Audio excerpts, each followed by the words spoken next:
All right, guys. So I only want to tell you guys the truth, and I only want to seek the truth and only speak the truth.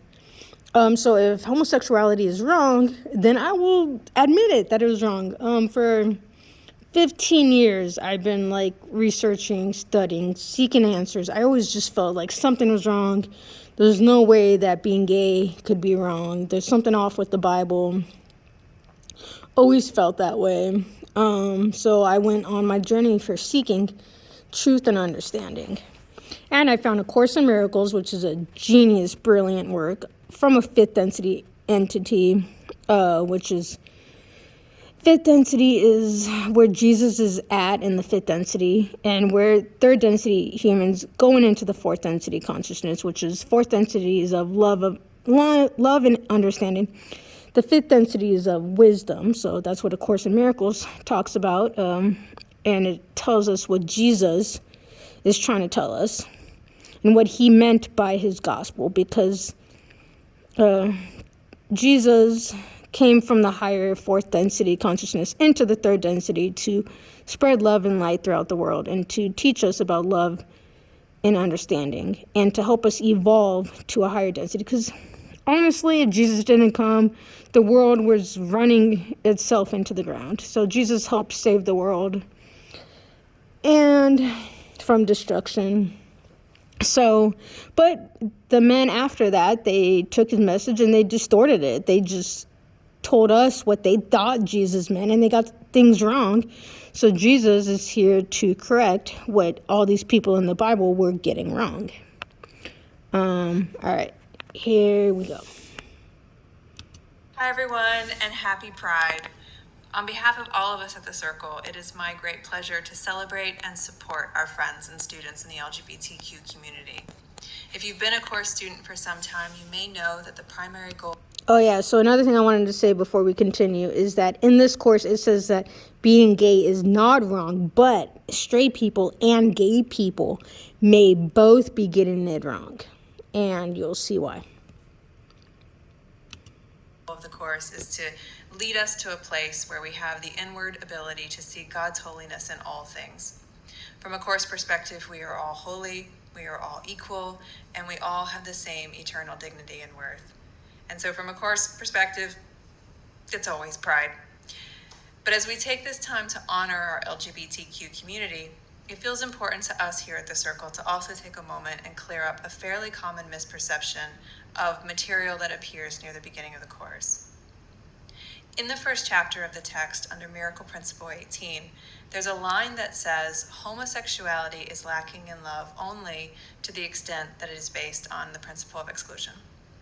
This line creates a lot of confusion, and so I want to unpack it a bit. For starters, even at such an early point in the course, it's clear that a miracle is primarily defined as an expression of love. And Miracle Principle 18 begins by stating that to love each other, to offer a miracle, is the maximal service one person can render to another. It's a way of recognizing their infinite value and our own at the same time. But if we withhold our love from someone else, then both their worth and our own becomes limited in our eyes. And so when Miracle Principle 18 says that homosexuality is lacking in love only to the extent it is based on the principle of exclusion, that's a massive statement. Because what's being said here is that there is nothing wrong except that if you only love your own gender, then you're excluding others, and so it's not universal love. And that's it. As the principle goes on to say, everybody should love everybody. And so in the following sentence of the principle, where the Course says it is wrong to deny the beauty of some souls because of body structures of which you are afraid, this is not a judgment against same-sex relationships. Bill Thetford, co-scribe of the Course, was gay, and Jesus never condemned him for that. What that sentence means is that so often we make judgments based on how people look, what we like about their body and what we don't, but we're being called to... See, what's wrong is making judgments about people, about their body and how they look, and that's someone who's at a lower level of spirituality, lower level of evolution. So yeah, as she is saying, we're called to something so much higher than that. All right. Something so much higher.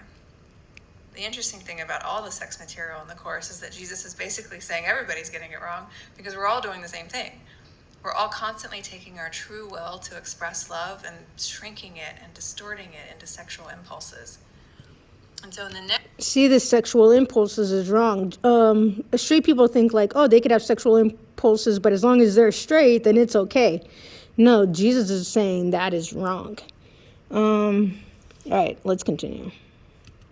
Next paragraph of the principle, where the Course says heterosexual attitudes can be similarly distorted, but do contain a more natural potential.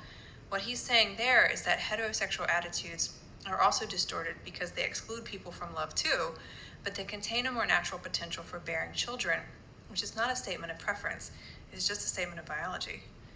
Heterosexual relations have the physical ability to produce children, and the paragraph continues on to say that sex relations are intended for having children, much to our collective disappointment, I'm sure. But the Course isn't just being Puritan. It's saying that viewing each other through the lens of sexual impulse just isn't the highest rung on the spiritual ladder.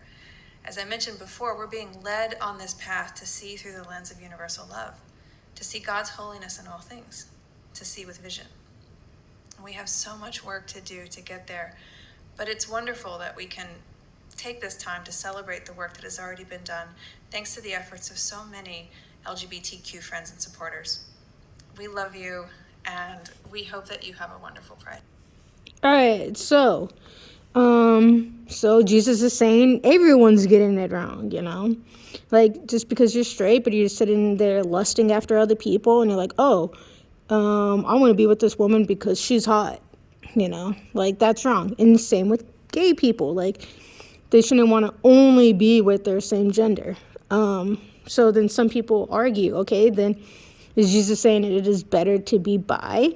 Pretty much, it's better to be bi, but he's not saying, because even bi people, they could be sexually attracted to straight people. I mean, bi people could be sexually attracted to men and women, but that is still wrong because you're sexually objectifying people.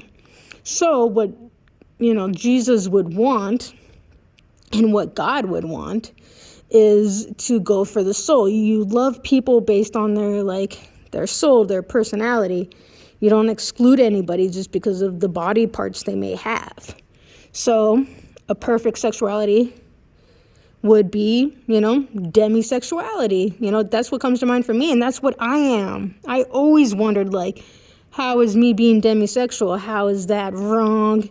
Because I'm going for the soul. That's the most purest thing you could go for. I'm not out there lusting after anybody.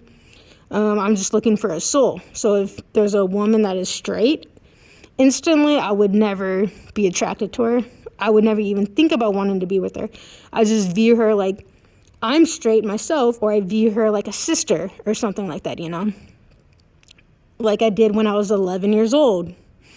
You view everybody like a sister, like you're straight as well. So demisexuality is about wanting to date somebody based off the soul and having that connection with somebody, and not wanting to be with someone just based off of the body parts they may have. Jesus isn't calling us to sexualize anybody or to want to be with anybody just based off of what sexual parts they have, or what body parts they have, whether they're male or female. So that's the highest level of spirituality and evolution when it comes to sexuality is, to me, it would be, going for the soul, going for the person.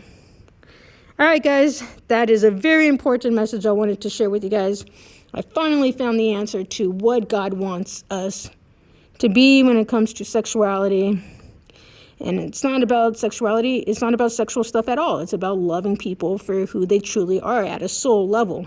So that's who I'm looking for. That's who I want to marry. I want to marry a soul and not a body. All right, guys, I love you. Thanks for listening to this very important message. That's why I said it was horrible for all these people, hating on gay people because, and telling gay people, you gotta be straight. No.